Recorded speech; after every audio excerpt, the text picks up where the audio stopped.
at first that this was a hoax whipped up by the media, that this was one person coming in from China was going to go away, that it was 15 people coming in that had it, that was going to go away, that it would magically disappear by April, that when things warmed up, it would magically go away. Started talking about disinfectants, putting UV lights in people, hydroxychloroquine, even after his own FDA and his own CDC and Dr. Fauci warned against it. But what's staggering to me is 150,000 people are dead, well beyond 2 Vietnams, well beyond even the number of combat deaths and total deaths in World War I. And there are still people out there, like the President of the United States, like Sinclair Broadcasting, who were actually pushing conspiracy theories saying Dr. Fauci, that Dr. Fauci started this pandemic to make billions of dollars. Or in Donald Trump's case, retweeting a video of doctors at a phony press conference. We think it's a phony press conference. Twitter took it down saying, don't wear a mask.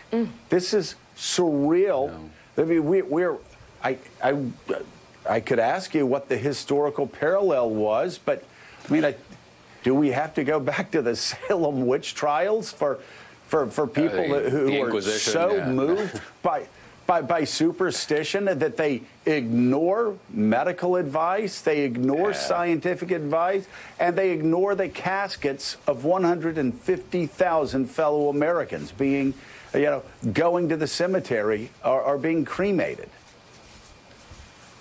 It's riveting, right? And if it weren't happening, it would be interestingly fascinating, because this is the great triumph of fear over fact, right? I mean, that's the big thing that's unfolded.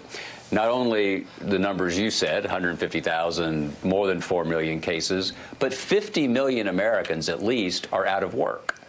This is depression-level joblessness, the hopelessness, the anxiety, the sense of a lack of direction is pervasive. And I think that's a significant part of what's driving the presidential polls you were talking about.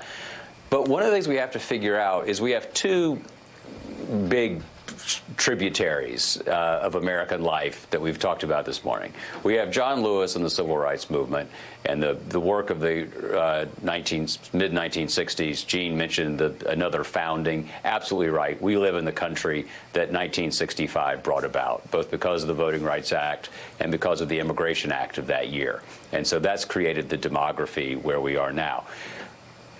But then we have a president of the United States who has embraced superstition and prejudice and the worst parts of the American character as a reaction to that country. And so we have a very clear choice here. Politics doesn't often do this. Politicians always say it does, right? I'm sure you didn't, but most politicians say this is the most important election since X or Y. If you don't elect me to the school board, everyone's going to be ignorant forever. If you don't make me president, the country's going to fall into an abyss. This is pretty much that. I don't think you can be too hyperbolic about the stakes of this election. And it's not just about Joe Biden and Donald Trump, but it is about what they represent. Right? Joe Biden is a figure, as a friend of mine likes to point out of 1965. Right? He wants a great society. He wants to sign big legislation. That may terrify some people, but it helped the country in many ways, and you just have to be smart about it. Donald Trump wants it to be 1955, right? He wants a reaction to this changing demographic reality.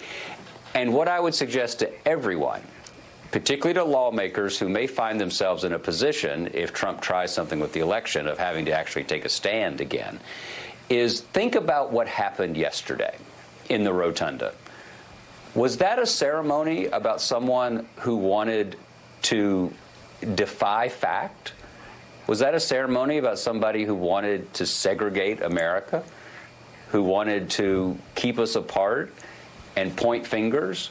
No. The man the country is honoring, the man history is honoring, is somebody who was about opening themselves up and being smart. It's a very clear choice. Yeah, it is a clear choice. And Willie, John talked about the politics of fear, the triumph of fear with these conspiracy theories that spread. And earlier, Jonathan Lemire was saying the president of the United States was banking on a vaccine as an October surprise. Now, there's going to be a clash of two forces because several people I've spoken with over the past month or so that are Trump supporters. As I talk and try to stay away from politics and instead ask, how's your family doing? How are you getting through the pandemic? Everything going okay? It always ends. I'll end and say, well, let's hope we get a vaccine soon so we can all go back to our normal lives. And far too many of those people I speak to go, well, I'm not taking the vaccine. Are you going to really let your children take the vaccine? And so the anti-vaxxer, anti-science movement that Donald Trump has embraced actually is going to cut against if he thinks this is his October surprise.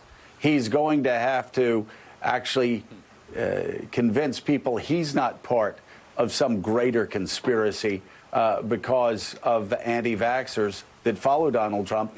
And that suspicion of Dr. Fauci, the lies that have been spread about Dr. Fauci, that somehow he's just in it to make money and that he killed people during the AIDS epidemic and he's going to push out a vaccine because it's going to make him billions of dollars and the George Soroses of the world billions of dollars. These lies about Anthony Fauci, they're going to have to be reckoned with by Donald Trump with his so-called October surprise if there is, in fact, a vaccine. Because the age of fear, the age of superstition, the age of ignorance that he has so aggressively worked to usher in, that has a lot of his strongest supporters skeptical of any vaccine.